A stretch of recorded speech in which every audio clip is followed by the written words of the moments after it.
Hello taste buddies, welcome to miss అమ్మాస్ world. ఈరోజు నేను tasty creamy spicy అయిన డాబా స్టైల్ పాలక్ పన్నీర్ రెసిపీని ఏ విధంగా చేసుకోవాలో చూపిస్తాను రండి. ఈ పాలక్ పన్నీర్ రెసిపీ బటర్ నాన్లోనికి పెట్టింది పేరు. అయితే బటర్ నాన్లో పన్నీర్ బటర్ మసాలా కర్రీతో పాటు పాలక్ పన్నీర్ కూడా చాలా ఫేమస్. ఈ రెసిపీని ఎలా చేసుకోవాలో పర్ఫెక్ట్గా మీకు సీక్రెట్స్తో సహా చూపిస్తాను పదండి. ముందుగా పాలకూరని ఉడకబెట్టుకోవడానికి వేడి నీళ్ళని సిద్ధం చేసుకోవాలి. వేడి నీళ్ళు కాగిన తర్వాత అందులో పాలకూర వేసి బాగా మరగనివ్వాలి. ఈ విధంగా కొంచెం కలర్ చేంజ్ అయిన తర్వాత పాలకూరని మిక్సీలో వేసి మెత్తగా పేస్ట్ చేసి పెట్టుకోవాలి. దీనికి నేను 2 కట్టల పాలకూర తీసుకున్నాను.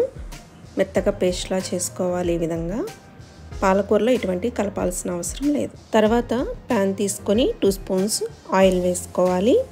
ఆయిల్ కొంచెం వేడైన తర్వాత మసాలా దినుసులు వేసుకోవాలి. చెక్క, లవంగాలు, స్టార్ వేసుకోవాలి. ఇప్పుడు నేను ఇందులో ఒక మీడియం సైజ్ ఆనియన్ని మీడియం సైజులో చాప్ చేసుకొని వేస్తున్నాను. ఇది కొంచెం వేగిన తర్వాత అల్లం వెల్లుల్లి పేస్ట్ 1.5 స్పూను వేసుకోవాలి. నేను పెద్ద స్పూన్తో తీసుకున్నాను కాబట్టి 1 స్పూన్ లాగా అనిపిస్తుంది. 1.5 స్పూన్ తీసుకోండి. అలాగే ఒక టమోటాని పెద్ద ముక్కలుగా చేసుకొని వేసుకున్నాను. ఇదంతా కొంచెం వేగాలి.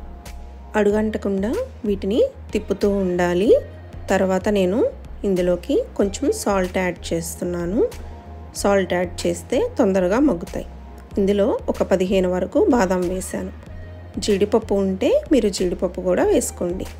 ఈ మిశ్రమాన్ని మిక్సీలో వేసి మెత్తని పేస్ట్ లాగా మనం తీసుకోవాలి. ఎంత మెత్తగా ఉంటే కూర అంత బాగుంటుంది. ఇందులోకి నేను కొంచెం గరం మసాలా వేస్తున్నాను. ఈ విధంగా మెత్తగా మిక్సీ పట్టుకోవాలి. అవసరం అనిపిస్తే కొన్ని వాటర్ కూడా యాడ్ చేసుకోండి. నేను పన్నీర్ని ఈ విధంగా చిన్న చిన్న ముక్కలుగా కట్ చేసుకున్నాను. కొంచెం ఉప్పు, తర్వాత ఒక చిటికెడు పసుపు, తర్వాత 1 స్పూను కారం వేసుకున్నాను. పన్నీర్ ముక్కలకు తగ్గట్లుగా మీరు కూడా అడ్జస్ట్ చేసి వేసుకోండి. తర్వాత కొంచెం ఆయిల్ వేసుకున్నాను. 1 స్పూను ఆయిల్ వేసుకున్నాను. ఈ పన్నీర్ ముక్కలు ముక్కకి గ్రేవీలాగా పట్టే విధంగా టాస్ చేయండి. మొత్తం ఈ గ్రేవీ అంతా ముక్కకి పట్టాలి. ఈ విధంగా ముక్కకి పట్టేలాగా కదుపుతూ వాటిని టాస్ చేయండి. చూశారు కదా, ఈ విధంగా కలుపుకోవాలి. కలిపిన దాన్ని ఒక 5 నిమిషాలు పక్కన ఉంచాలి.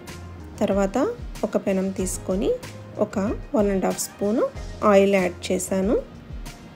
ఆయిల్ కొంచెం హీట్ అయిన తర్వాత ఈ పన్నీర్ ముక్కల్ని మనం ఆ ప్యాన్లో వేసుకొని వేయించుకోవాలి.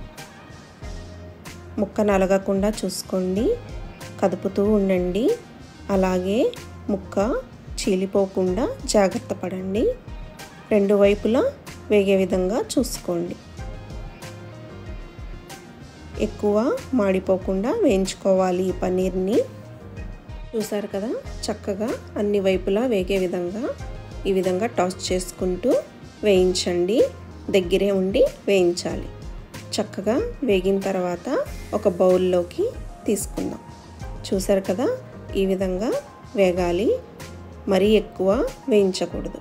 మనం అలా తుంచంగానే పన్నీర్ విరిగిపోయే విధంగా వేగాలి. ఇప్పుడు మిగిలిపోయిన ఆయిల్ ఇంకో ప్యాన్లోకి తీసుకున్నాను. అందులో ఉల్లిపాయలు, పచ్చిమిర్చి తరిగి వేసుకున్నాను. అలాగే పసుపు, కారం కూడా వేసుకోవాలి ఈ ఆయిల్లోనే. నార్త్ సైడ్లో ఎక్కువ తాలింపులో కారము, పసుపు వేస్తారు.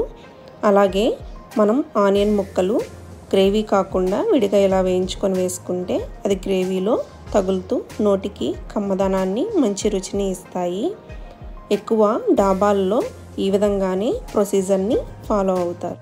పచ్చిమిర్చిని ముక్కలు చీల్చివేయడము, ఉల్లిపాయ ముక్కలు వాడడము, తాలింపులో కారం వేయడము ఈ డాబా style palak paneer secret.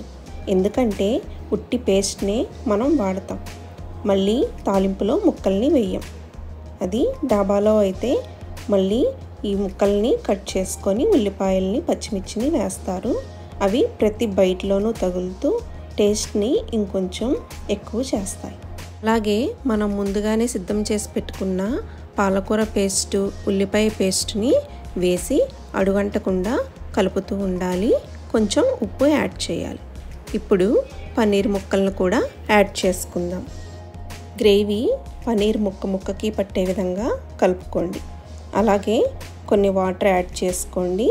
Gravy అడుగంటకుండా ఉంటుంది. గ్రేవీ పన్నీర్ ముక్కకి పట్టే విధంగా చక్కగా కలుపుకోవాలి.